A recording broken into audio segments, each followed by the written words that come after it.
No, no, no, no. Ninguno es como Fernando Barrientos.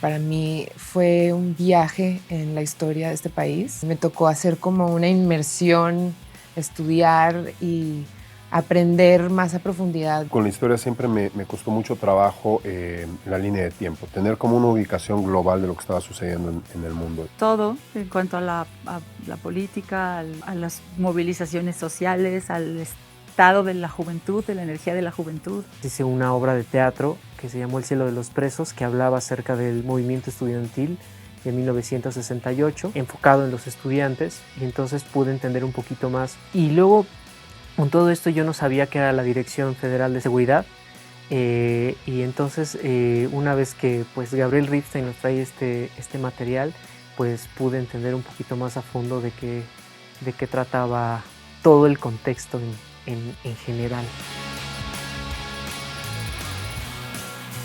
Nos burlábamos de nuestros looks, de nuestras rapadas, de nuestros dientes, de nuestros trajes. Es algo que le pasa a Daniel, que si es una escena en la que hay que comer, en las primeras 3 tomas come muchísimo, y luego ya cuando llega la 4ª, 5ª, 6ª, 7ª toma ya empieza a ver borroso y nada más a partir la comida. Creo que el reencuentro con compañeros que admiro su trabajo y que hemos compartido en otros proyectos siempre es como la parte más divertida en esta industria. Además está con puro cuate, ¿no? Entonces Andrés Delgado, el buen Luis Curiel, Camilo Beristain, Octavio Anza, pues toda la bandota, ¿no?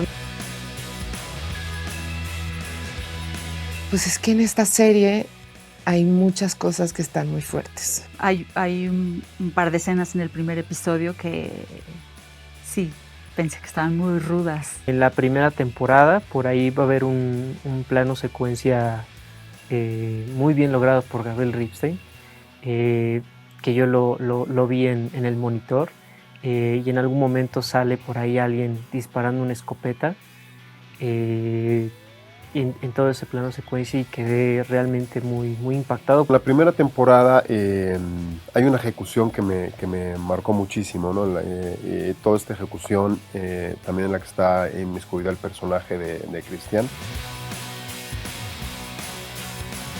Sí, hubo varias escenas, por como viene Esperanza de la primera temporada, hubo varias escenas muy difíciles, demandantes, pues. Y Beto tiene que quebrarse.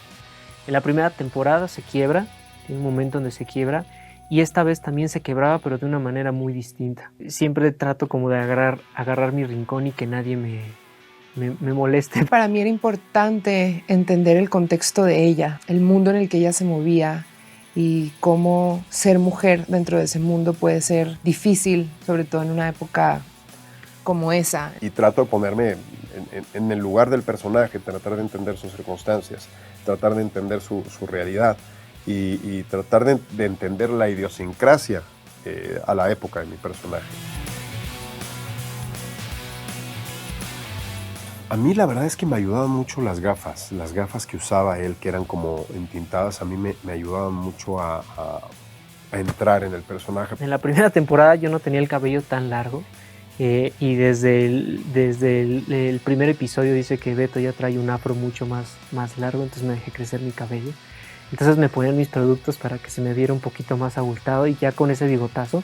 Y lo que les digo del vestuario, cómo se siente esa ropa en el cuerpo, como estas telas, estas como estructuras más rígidas, incluso desde el cuerpo es una experiencia diferente. Entonces todo el maquillaje, el vestuario, los sets, ver a mis compañeros, era un viaje en el tiempo, sin duda.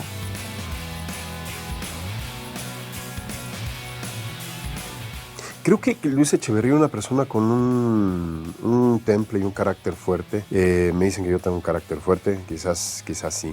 Que se enamora con mucha facilidad. Creo que en común podríamos tener esto de ser mujeres ambiciosas, de ser mujeres con mucho coraje, de ser mujeres que tenemos muy claro lo que queremos. Aunque no empatizo en la forma en la que la expresa, en una idea de hacer nido, ¿no? De hacer familia, de ser leal a su esposo, pero nada más.